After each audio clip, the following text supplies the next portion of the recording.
जो त्रिपिटक में मेंशन है या त्रिपिटक में लिखा गया है, बाद में बहुत सारे अट्ठकथाकारों ने भी वर्णन किया है, उसकी चर्चा हम लोग कम करेंगे। हो सकता है बहुत सी चीज़ें ऐसी है जो हमारे ऊपर से गुजर जाता है या हमें लगता ही बकवास है। ठीक है, जो भी है, लेकिन हम लोग उसकी चर्चा करेंगे। तो आज का जो टॉपिक है वो काश्यप बंधुओं की धम्म दीक्षा। ये काश्यप बंधु हैं कौन? पहले हम लोग काश्यप बंधु हैं कौन इसकी चर्चा करेंगे।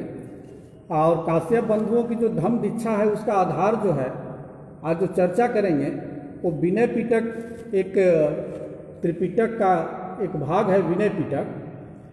और विनय पिटक में बुद्ध को जो ज्ञान प्राप्त होता है तपस्या के बाद से, उपदेश देते हैं, उसके बाद वो फिर पुनः जो है उर्वेला पहुँचते हैं, इसकी चर्चा इसमें की गई है।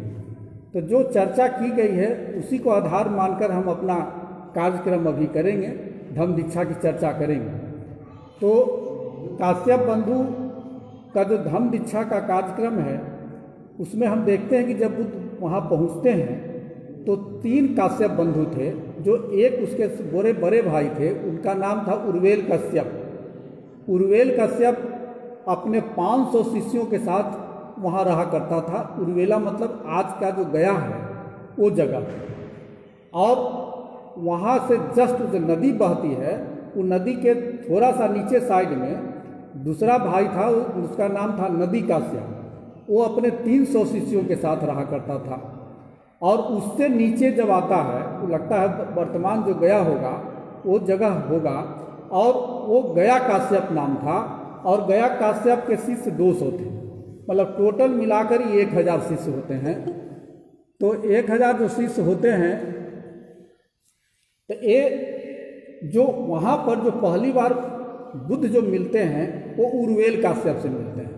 तो उर्वेल काश्यप के पास जब बुद्ध पहुँचते हैं तो उर्वेल काश्यप कहते हैं कि मुझे यहाँ रहने की जो है पनाह दो, जगह दो, ताकि मैं यहाँ रात्रि विश्राम कर सकूँ, यहाँ रह सकूँ। तो उर्वेल जो काश्यप था, जैसा हम लोग पहले चर्चा किए हैं कि वो अग्निहोत्र था और आग का पूजा करता था, और जटिल था, मतलब वो बाल भी रखता था, बड़ा बड़ा बाल रखता था और अग्नि का पूजा करता था। और उर्वेल काश्यप अंग क्षेत्र, अंग कहते हैं आज के भागलपुर क्षेत्र को, और मगध क्षेत्र, ये दोनों जगहों में, दोनों क्षेत्रों में उर्वेल काश्यप बहुत ही महत्वपूर्ण माना जाता था, सन्यासी माना जाता था। उसके समान कोई दूसरा सन्यासी नहीं माना जाता था। तो उर्वेल काश्यप वहाँ बहुत फेमस आदमी था, बहुत फेमस सन्यासी था। उसके पास जब बुद्ध पहुँचते हैं तो कहते हैं मुझे रहने की जगह दो। तो कहता है कि अग्निशाला तो है, लेकिन उसमें एक बहुत ही विषधर सांप रहता है, नागराज रहता है, और मैं नहीं समझता कि आप उससे बच पाएंगे। तो कहा कुछ भी हो, मुझे रहने के लिए दिया जाए, मैं रात बिता लूँगा। तो बोले कि ठीक है। तो वो जब बुद्ध उस अग्निशाला में पहुँचते हैं तो अपना वो बैठ जाते हैं, अपना आसन लगा लेते हैं, समाधि में बैठ जाते हैं। उसकी चर्चा उस विनय पिटक में बहुत सारी आई है कि दोनों का मतलब एक तरह से आध्यात्मिक युद्ध चलता है। तो वो साफ देखता है कि प्रहार करता है, लेकिन इसमें कोई भी चेंजेज नहीं होता है। बुद्ध समाधि अवस्था में बैठे हुए हैं, वो अंत में प्रहार करते करते थक जाता है और वहीं पर वो बैठ जाता है। और बुद्ध का जो पात्र था उसी में वो बैठ जाता है, जो खाने वाला पात्र जिसको भिक्षा पात्र कहते हैं, उसमें बैठ जाता है कुंडली मारकर। बुद्ध सुबह उठते हैं, समाधि अवस्था से उठते हैं। तो बुद्ध जब उठते हैं तो उस पात्र में उस सांप को लिए हुए, नागराज को लिए हुए बाहर निकलते हैं। इधर जितने भी उर्वेल के जो शिष्य थे या उर्वेल, वो तो ये सोच रहा था कि अब ही मारा जाएगा, वो बुद्ध जिंदा नहीं निकलेगा। ये लोग का ये था कि ये सुबह में जिंदा नहीं निकलेगा, वो मरा हुआ निकलेगा। लेकिन जब बुद्ध को जिंदा देखता है तो विचलित हो जाता है, कहा कि ये कैसे हुआ। बुद्ध ने कहा कि मैंने अपनी तेज से इस सांप के तेज को खींच लिया, इसीलिए यह सांप तुम्हारे पास है और यह कुछ नहीं कर सकता। फिर जब बुद्ध का यह चमत्कार देखता है, एक तरह का चमत्कार उसको लगता है, तो देखता है तो कहता है कि ठीक है, आप बहुत महान हैं, लेकिन मेरे जैसा आप अर्हत नहीं हैं। साधु तो मैं ही असली हूँ, मैं जहाँ तक पहुँचा हूँ आप वहाँ तक नहीं पहुँचे। इस तरह से फिर वहाँ बुद्ध रहते हैं कि ठीक है आप रहो, तुम रहो यहाँ, तुम्हारा हम खाने का व्यवस्था करेंगे। वो इतना प्रभावित होकर खाने की व्यवस्था करने लगता है। बुद्ध फिर दूसरे दिन वहाँ वनखंड था, जंगल था, उस वनखंड में बुद्ध जाते हैं, रात्रि विश्राम वहाँ रात में रहते हैं। तो रात में रहते हैं तो उनके पास चातुर महाराजिक देवता पहुँचता है। चातुर महाराजिक जो देवता पहुँचता है तो प्रकाश होता है, और ज़्यादा प्रकाश होता है। प्रकाश होता है, उसके बाद फिर उसको दीक्षा देते हैं, उपदेश देते हैं चातुर महाराज देवता को। उसका सुबह में जब पहुंचता है उर्वेल काश्यप, तो कहता है कि भंते, यहाँ रात्रि में मैंने बहुत प्रकाश देखा था, तो कौन सा चीज़ का प्रकाश था? तो बुद्ध बताते हैं कि यहाँ चातुर महाराजिक देवता जो थे वो आए थे धम्म देशना के लिए, वो धम्म सुनने आए थे।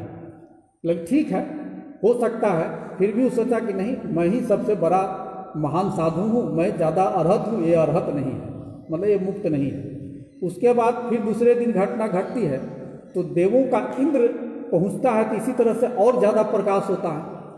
तो जो इसमें मेंशन है, चमत्कार का मेंशन है, अब इसकी मतलब कितना तक सच्चाई है वो मैं नहीं जानता, लेकिन जो मेंशन है, जो लिखा हुआ उस चर्चा में कर रहा हूँ।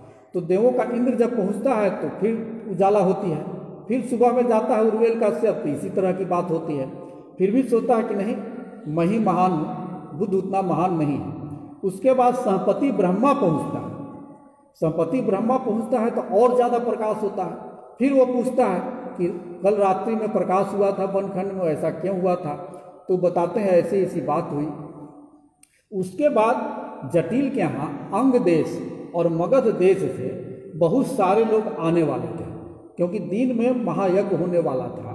तो उस जटिल को लगा कि अगर बुद्ध यहाँ रहेगा और अंग देश से और मगध देश से जो लोग आएंगे, जनमानस जो आएगा वो देखेगा बुद्ध को, तो बुद्ध से प्रभावित हो जाएगा और मेरा वैल्यू घट जाएगा, मेरा सम्मान घट जाएगा, बुद्ध का ही सम्मान हो जाएगा। ये उसके मन में आता है। तो मन में आता है तो बुद्ध की खासियत थी कि दूसरे के मन के वितर्क और विचार को भी वो पढ़ लिया करते थे, जान लिया करते थे। तो उसके मन की बात को उन्होंने समझ लिया।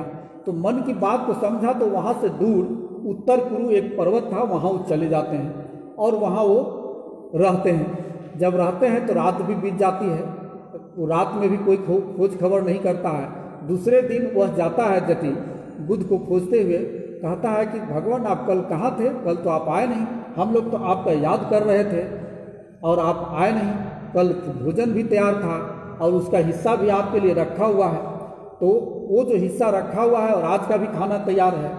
तो बुद्ध कहते हैं कि क्या कल तुम्हारे मन में ऐसा ऐसा घटना नहीं घटी है? तुम विचार नहीं किया था कि बुद्ध आज नहीं आएंगे तो ज़्यादा अच्छा होगा, इसीलिए मैंने नहीं आया।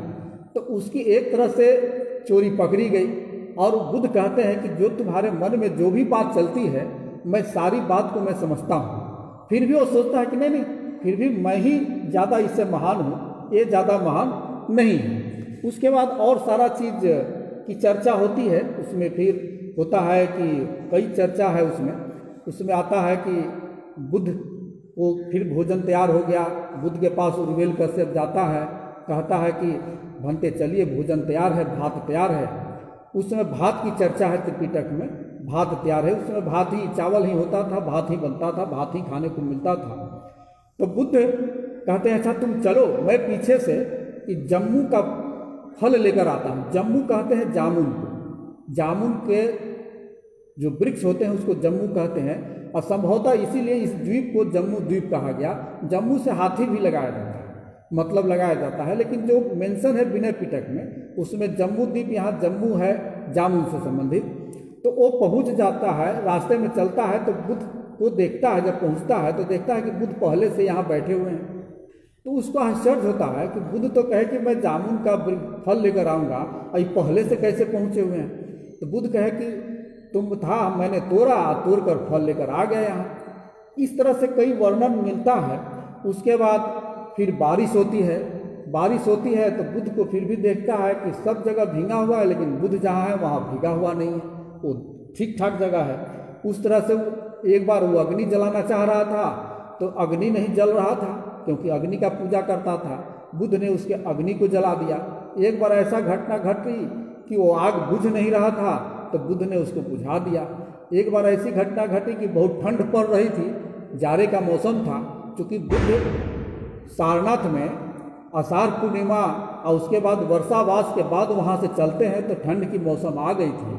तो ठंड की मौसम में ही ये सारी सब घटना, तो वहाँ गया में ठंड ज़्यादा पड़ रही थी, तो ठंड में बुद्ध ने उसके लिए जितना भी अंगीठियाँ था सबको जला दिया।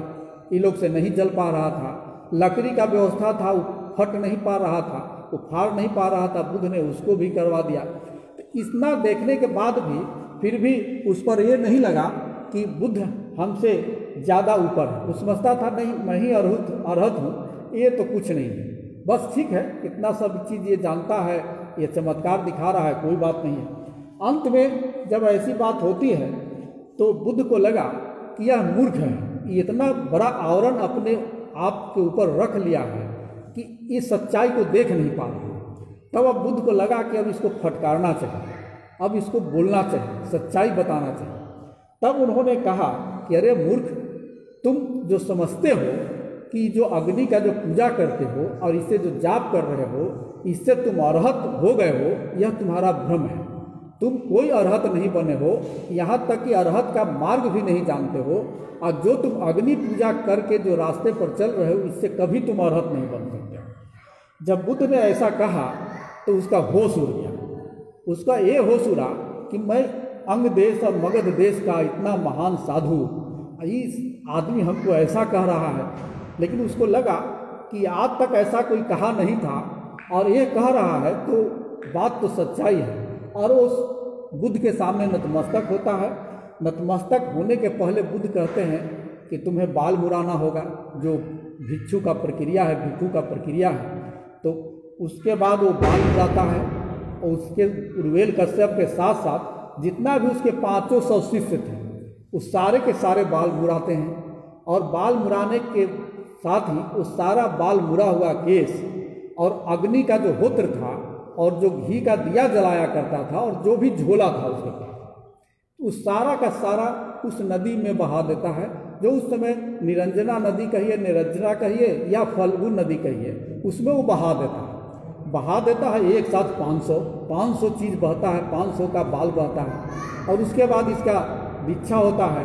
वो कहता है कि भगवान हमें प्रवज्जा और उपसंपदा दीजिए, तो प्रवज्जा और उपसंपदा देते हैं। अब वो नदी में बहता हुआ बाल वो धीरे धीरे आगे की ओर बढ़ रहा है, गया की तरफ बढ़ रहा है। तो बीच नदी किनारे वो नदी कश्यप रहता था, उसका छोटा भाई, और उसका जो है 300 शिष्य था। अब उसको लगा कि हमारे बड़े भैया का लगता है कुछ घटना घट गई, पता नहीं क्या अनहोनी हुआ है कि इतना सारा बाल, इतना अग्निहोत्र का सामान सारा सब बह रहा है। अब उसको बहुत चिंता सताने लगी, तो अपना सारे शिष्यों के साथ वो चल दिया वहाँ से कि चलो भैया के साथ लगता है कुछ घटना घटी है। उसी तरह से धीरे धीरे वो और आगे बढ़ता है, बहते हुए तो आगे बढ़ता है। तो उसका जो है गया कश्यप देखता है, तो देखता है कि अरे ये तो लगता है कोई घटना घटी है। तो वो भी अपना 200 शिष्य को लेकर वहाँ से चलता है। जब चलता है उर्वेल कश्यप के पास, तो रास्ते में देखता है कि और सब एक पूरा जमात और भी बाल चले आ रहे हैं बह के। तो उसको और लगता है हमारे दूसरे भाई के साथ भी कुछ हुआ। वो भी पहुँचता है बुद्ध के पास। तो इस तरह से नदी कश्यप और गया कश्यप, उर्वेल कश्यप के साथ नदी कश्यप और गया कश्यप, सारे के सारे लोग बुद्ध के अनुयायी हो जाते हैं और भिक्षु बन जाते हैं, और सारा अपना अग्निहोत्र छोड़कर बुद्ध के साथ चलते हैं। बुद्ध वहाँ से जब चलते हैं तो आगे एक गयाशीष पर्वत का जिक्र है। वो गयाशीष पर्वत पर पहुँचते हैं।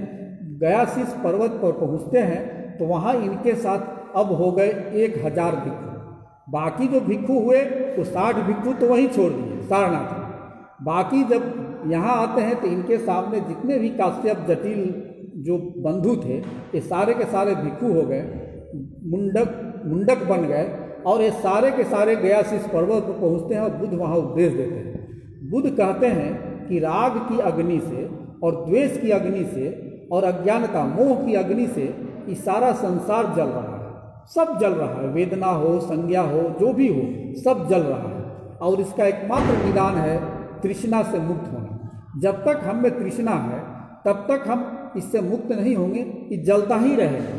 राग अग्नि, द्वेष अग्नि और मोह अग्नि। तो इस तरह से वहाँ उपदेश देते हैं।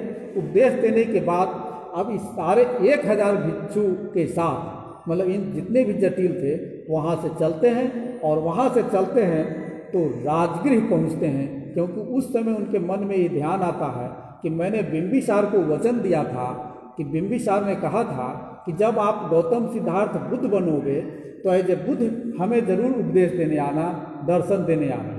तो उन्हें लगता है कि अब समय है, अब चले, अब बिंबिसार के पास पहुंचते हैं और बिंबिसार के यहाँ चलने के लिए वहाँ से गया से उर्वेल कश्यप के साथ, नदी कश्यप और गया कश्यप के साथ, उनके सारे शिष्यों के साथ वह राजगृह के लिए वो प्रस्थान करते हैं। तो इसके आगे की चर्चा बिंबिसार से और राजगृह में जब मिलते हैं बुद्ध, उसकी चर्चा हम लोग नेक्स्ट संडे को करेंगे। तो यही है काश्यप बंधुओं की धम्म दीक्षा का वर्णन विनय पिटक में, जो महावज्ञ उसका है, उसमें वर्णन यही मिलता है। साधु साधु साधु।